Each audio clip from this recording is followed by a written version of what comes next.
হুজুর জানুয়ারিতে চালু হচ্ছে ঢাকা করাচি সরাসরি ফ্লাইট। এটা শুনে দাদাদের দুটি কি থাকবে? ডক্টর ইউনূস স্যারও তো এতদিন দেরি করছে, আমি ক্ষমতাটা পাইলে পরের দিন করতাম।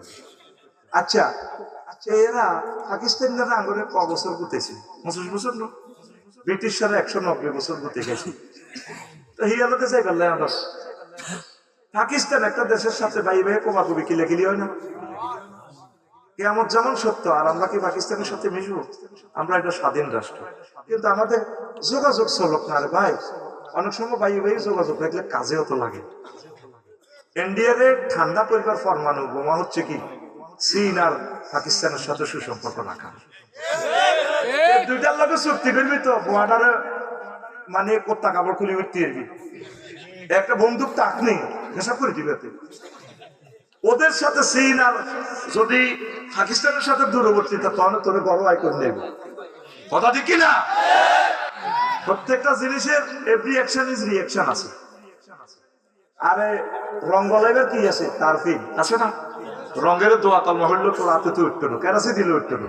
হযরত তারফিন শরীফ কত দিলে সোজা মুহূর্তে উঠে যাবে। টাইলসে যে রং ওড়ে কিটা দেয়? টিকসল আসেনি। পাকিস্তান আর চীন হচ্ছে ইন্ডিয়ার জন্য টিকসল কেমিক্যাল। আমার স্যার বুঝতে পারছি, আপাতকালে হক দেয়, আব্বার দেয় না, হক এটা কুলি কুলি দেয়। আর উনি কি দেখ ব্রেন কারে করে। আমাদের কাছে ব্লু ইকোনমিক্স জোন এরিয়া আল্লাহ দিছে, সাগর মন্দানিতে আছে, পাহাড় লকল্যান্ড, পাহাড় সাথে সাগর দরজা খুলে দিলে সারা পৃথিবীর ব্যবসা বাণিজ্য খুলে যাবে। মাগো এই বক্তৃতা জীবনের রাষ্ট্রবিজ্ঞানের 300 মতবাদ করছি, এই বক্তৃতা শিখে নেবে।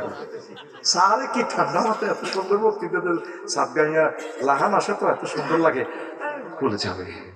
কথা কিন্তু শুদ্ধ বসে বলে, কিন্তু হালকা হালকা একটু হাসে, একটা টান। সুন্দর কথা তো, সুন্দরের পুরো নম্বর সুন্দর, দুটি গুলি গেছে থাকছে 54 বছর তাদের ভিসা বন্ধ করতে। তোরা খালি বাঘের ডর আছে, খালি বাগান ন আগারও বাঘার ডর আছে, বাগারও ডর আছে আগার।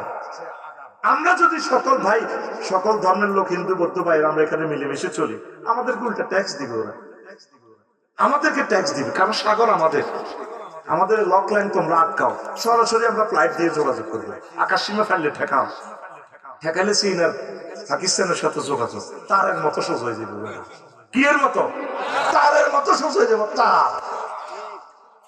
এই তো অল্প সম্মানহীন হিন্দুস্তানের যুদ্ধ ইজ কামিং ইনশাল্লাহ, প্রস্তুতি নে।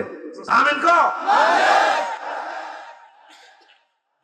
এটা কেন এত দেরি করতেছে আমি বুঝলাম না। আমার কত আশা সেখানে যাই একটু দেশটা দেখার জন্য। সত্যি আমরা তো দেশ ভ্রমণ পিপাসী। আমার তো ফেসবুক কমেন্টস পাকিস্তানের ফলা, তো পাকিস্তানের ফলাতে যারা ইন্ডিয়ার ফলা এরা না দায় গেছে। আমরা তো কার ফলা এটা বুঝে জানগরে ফাঁসি দিছে, মারছে, 40টা মামলা 50টা মামলা, পুলিশ ভাইয়েরা এত নির্যাতন। তারপর তো আমরা পুলিশ ভাইদের সাথে মিলেমিশে আছি আমাদের ভাইদের সাথে। তাহলে বুঝে গেল আমরা এই ভূমির জন্ম, এখানের মাটি খাইয়া, এখানের রিজিক খাইয়া, এখানে আমার জন্মভূমি। কথা ঠিক কিনা?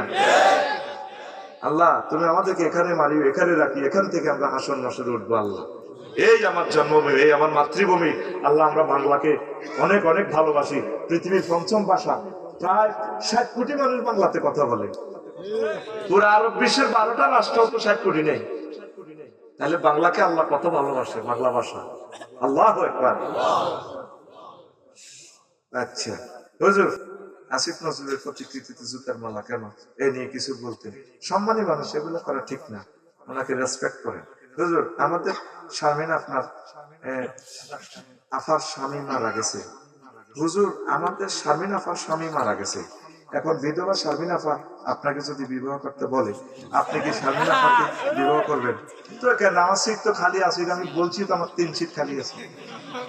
যদি সে আল্লাহ আল্লাহ ফর্দ যদি মানে রেডি, তো এটা গরম মাটি তুই খাওয়া লাগবে। তোর ভিডিও প্রস্তাব তুই মার খেবি, আমি কিন্তু আরো ভিডিও হোক। প্রিয় আফসারি হুজুর কি আনব্রেক আমার সালাম নেবেন।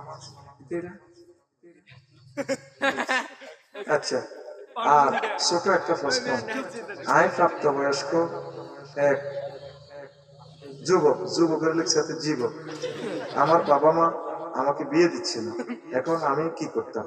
আমার একটা পছন্দ আছে, নাকি হেতিরি লই বাগি যাইতাম? বাগি যাওয়ার দরকার নেই।